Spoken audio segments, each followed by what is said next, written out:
In this video, I will look at some of the watercolor effects in more detail. We've already looked at edges, but I would like to look at them again as they are so important in watercolor painting. As I've already mentioned, there are a number of ways in which we can achieve this sort of effect. The first one is to use a brush that gives a good clean edge, as I have demonstrated with these strokes here. A second way is to use the wet edges feature, to add an edge to an existing brush.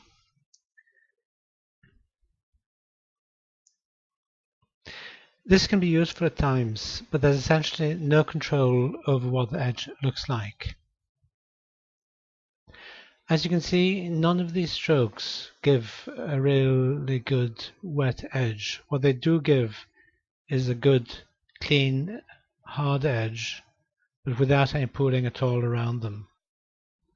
A third way to create edges is to use a layer style. For example, this one here. This can be quite effective, and the edge can be modified fairly easily by changing the layer effects, for example the opacity, depth, size, color, and so on, which I'll demonstrate now. For example, the opacity,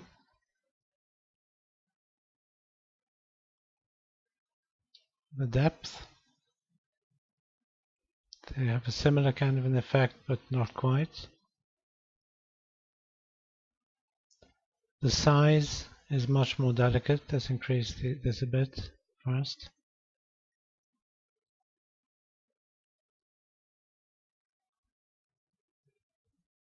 So there's not much control there. And you can also soften the edges.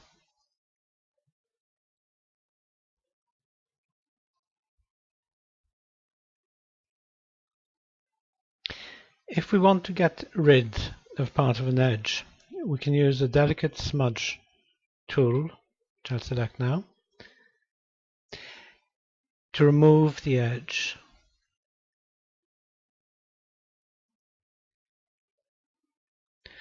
One of the problems here, though, is that as we are getting rid of the edge, we're also smudging the pre-existing edge, the harder edge. So we've now got a completely soft edge. So we've got a transition between, a very, very powerful edge here and none at all, which doesn't look very realistic.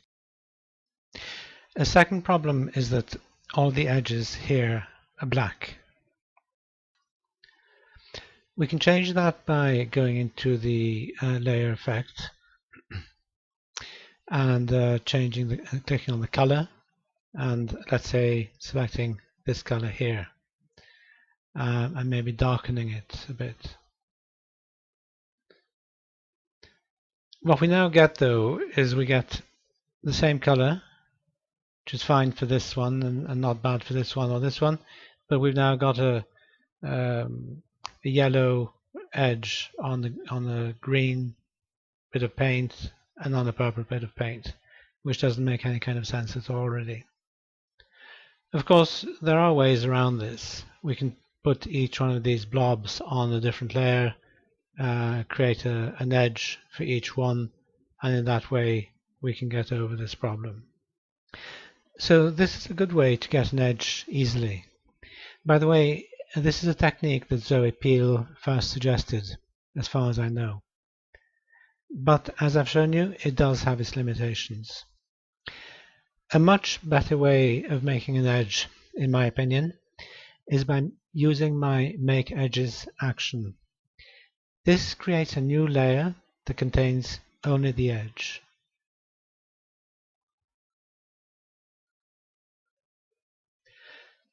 Because the edge is on its own separate layer, it can be modified at will without affecting the underlying paint.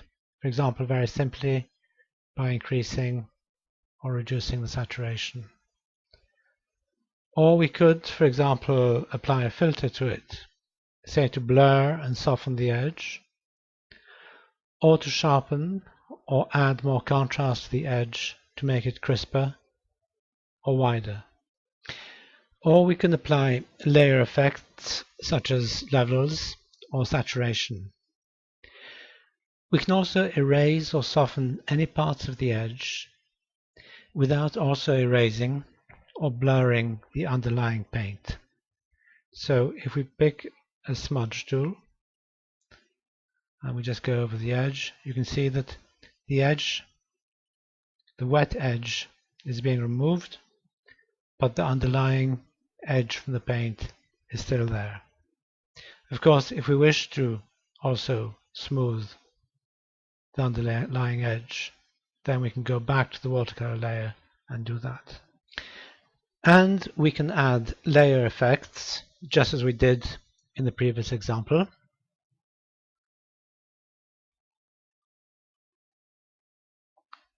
Like this, say. And of course we can modify the layer effects as we did before. So for example, reducing the opacity.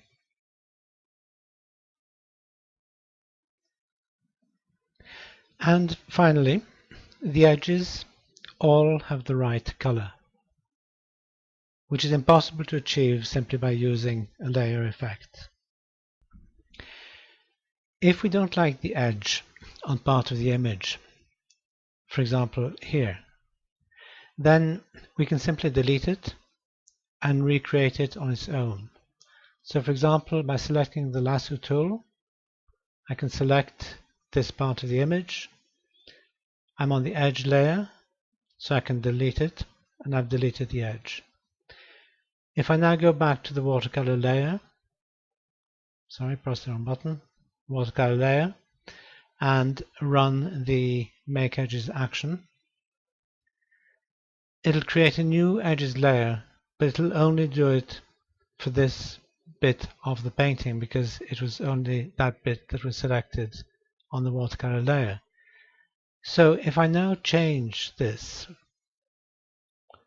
I'm changing only this bit of the image. So this is a very useful feature. One of the really nice features is that we can retrospectively add edges to a painting that is now only on one layer, like this one. And we can then erase the edges where we don't want them. So,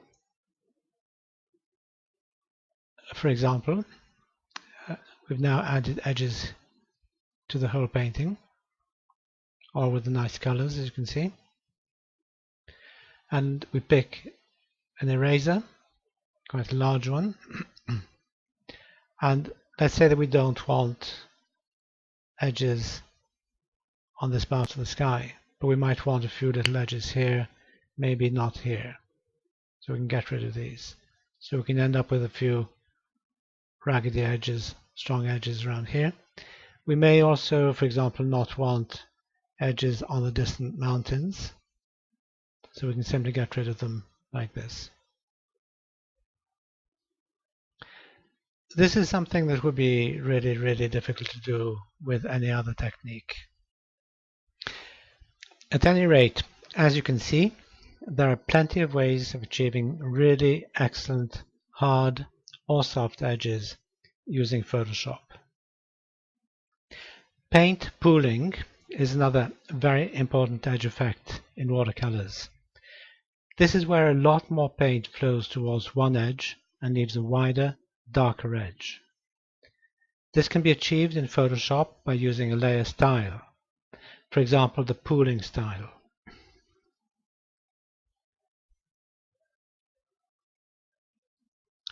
You can see the pooling effect here, and by double-clicking on the effects we can then vary a number of parameters. For example, the opacity, making it very dark and far too dark, something like this.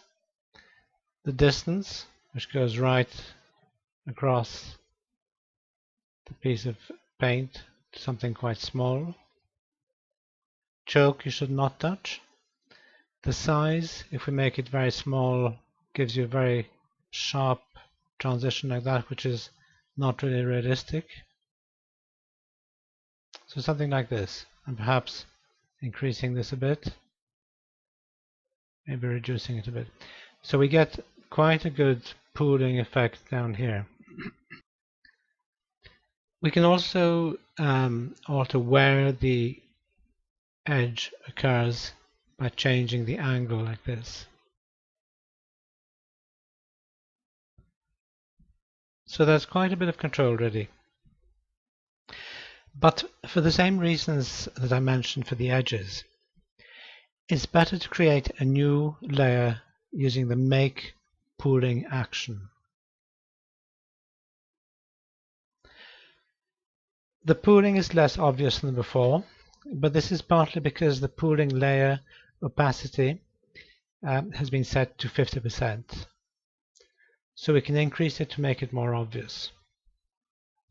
Speaking of obvious, I'm not sure that I mentioned that it does create a new layer altogether and then adds effects to this layer. So we've got the watercolor layer, the new pooling layer, and effects added to it.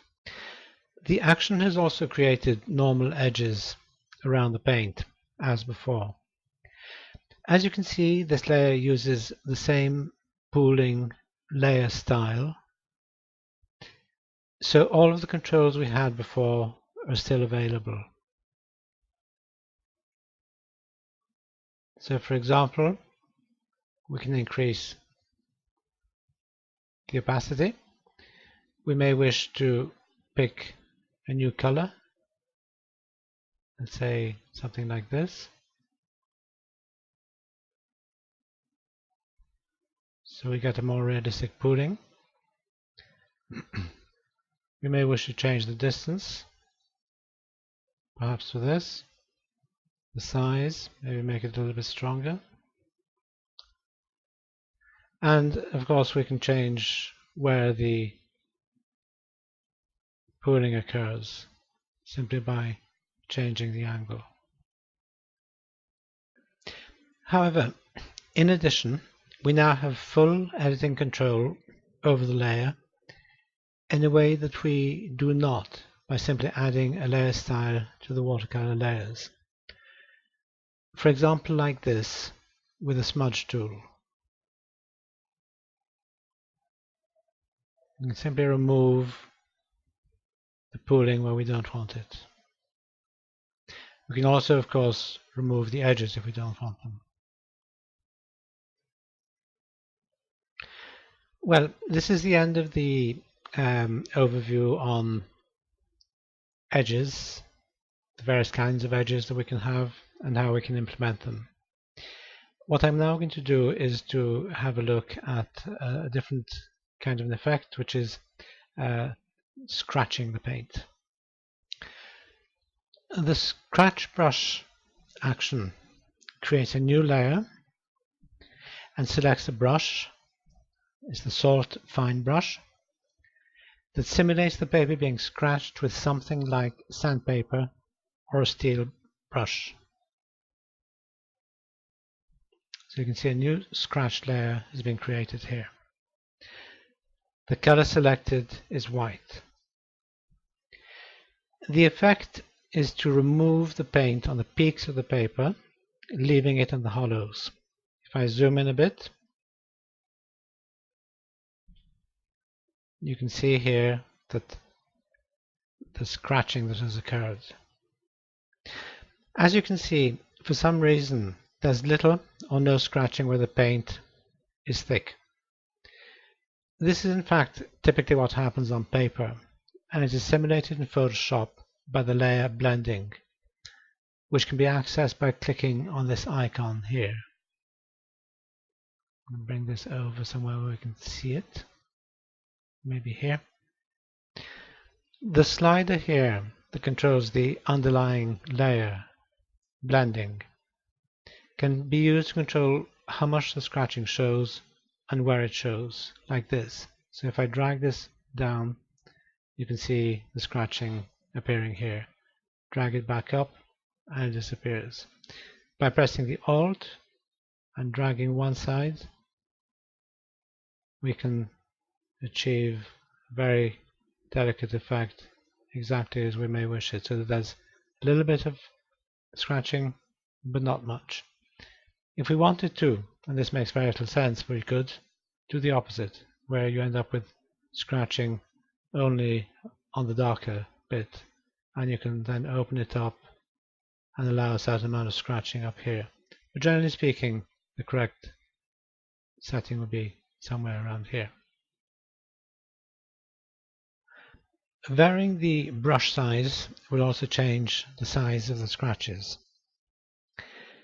As the scratching is on a separate layer, we can delete it where we don't want it, change the layer opacity, and so on. So for example, if I select an eraser, I can simply delete the scratching where I don't want it. The scratch line brush action works in exactly the same way, but this time it's like the paint was scratched by a sharp object like a nail.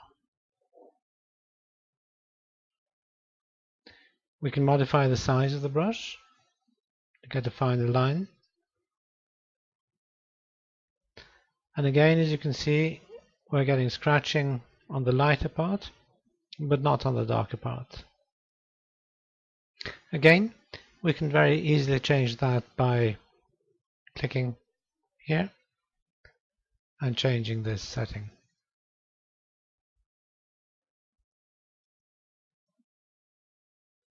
Like this. So if I zoom out to print size, this is how it looks. The grain brush action is similar to the scratch brush, but this time the layer and brush selected simulate the effect of small blobs of darker paint. These may be caused by impurities in the paint, or they may occur in very strongly textured paper, where the thicker paint can pool into some of the hollows. So let me zoom in to make it more obvious. Down a bit. And this time we're getting no blobs on the lighter side, and the reason is the same, but the opposite. So if we look at this time these are sliders here, and we can modify it like this. So if we want a little bit of effect on the lighter side, we can set it to something like this. So again, if we zoom out to print size, this is the kind of effect you get. The default color that's been picked to make these blobs is black. But of course, as before, you can simply select the color before applying it. And of course, we can select, for example, an eraser and get rid of unwanted blobs, like that. We sometimes wish to paint with an opaque medium like gouache or acrylic. For this effect, run the New Opaque Layer action. This action will make a new layer with the blend mode set to normal. It will name the layer Opaque Layer, and it will select a suitable brush. As an example, let's select Chinese White and paint over the underlying layer. I'll zoom in a bit, a lot, so we can see it a bit more. So this is the kind of effect we're getting. Let me go over the white paint too. You can see that, first of all, the paint is opaque. The brush is set with transfer on, so you can change it on or off here in CS6. So the thickness of the paint is controlled by the stylus pressure. If you just want thick paint, then turn transfer off. Secondly, when you paint on the opaque layer, the paper texture is removed, as you can see. This happens because the action has placed the layer up above the paper overlay layer, this one here, which is the group that gives texture to the paint. You can add multiple opaque layers and you can collapse them into one, but you should not move them below the paper overlay group if you do not want the paper texture to show. Another effect that often occurs, sometimes unwittingly, in watercolors is the watermark. If a drop of water falls onto nearly dry or dry paint, then it lifts the paint, which then flows out towards the edge of the water drop. So we end up with a light mark on a darker edge. The Make Watermark layer action helps us achieve this. It creates a new layer with layer effects and selects the watermarks brush. You can see this is the original layer and the new layer here.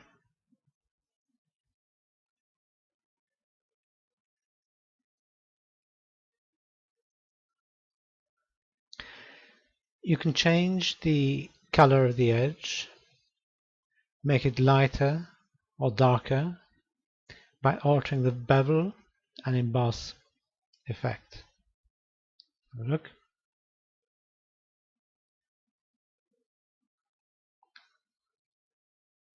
So I'm changing the depth, changing the color here if you wish, although it'll pick the right color for you anyway. The size, the opacity.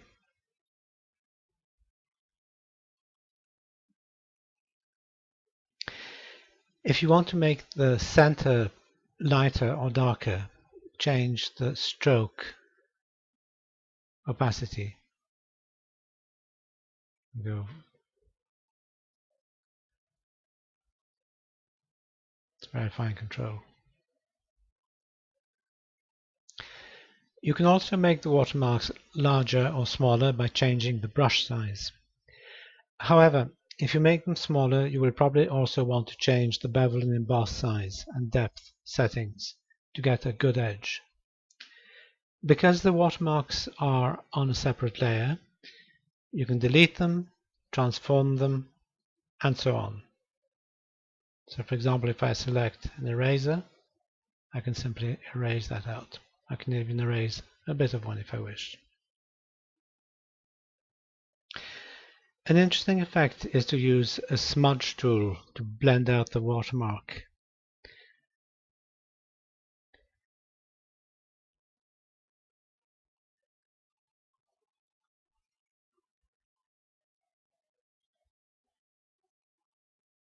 It's a nice way to simulate an area where water has been added or paint removed using a dry brush. And of course we can alter the effect by going to the stroke here and changing the opacity to whatever suits us. The last effects I would like to look at are the ones from some of the special brushes here. First of all, the texturizer. Sometimes we wish to add more paper texture to some parts of a painting. As you can see, this is what this brush does. I can add more and more until it becomes ridiculous. It's a useful brush if blending or smudging has removed texture that we want to retain. The Salt Fine brush. We've already used this brush in the scratch brush action, so I'll move on to the Salt Coarse brush. This brush works in the same way as the scratch brush,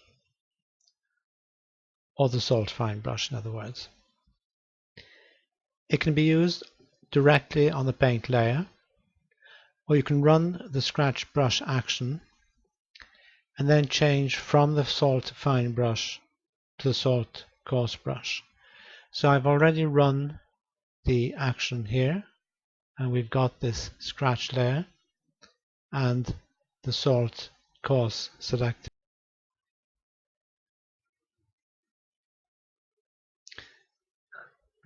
As you can see, we get the effect of salt coarse added to or put on top of the semi-dry layer of paint. If I zoom to print size, this is more or less what it looks like.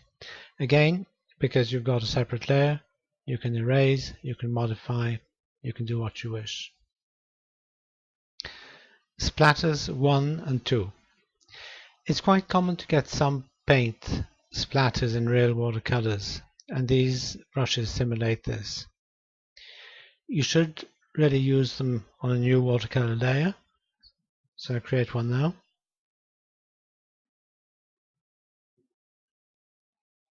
And the reason is so that you can delete unwanted splatters and make other adjustments without affecting the paint layer. So with a color selected, this is the kind of effect we get.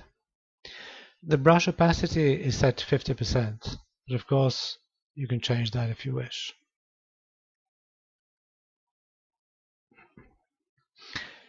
As we're on a separate layer, we can simply pick an eraser and erase any unwanted splatters. Simply as this. Splatter 2 is essentially the same, just with different splatter marks. The gouache brush we have already checked out, and the last two brushes here, the mask brush soft and hard, are used to paint on layer masks, for example like this.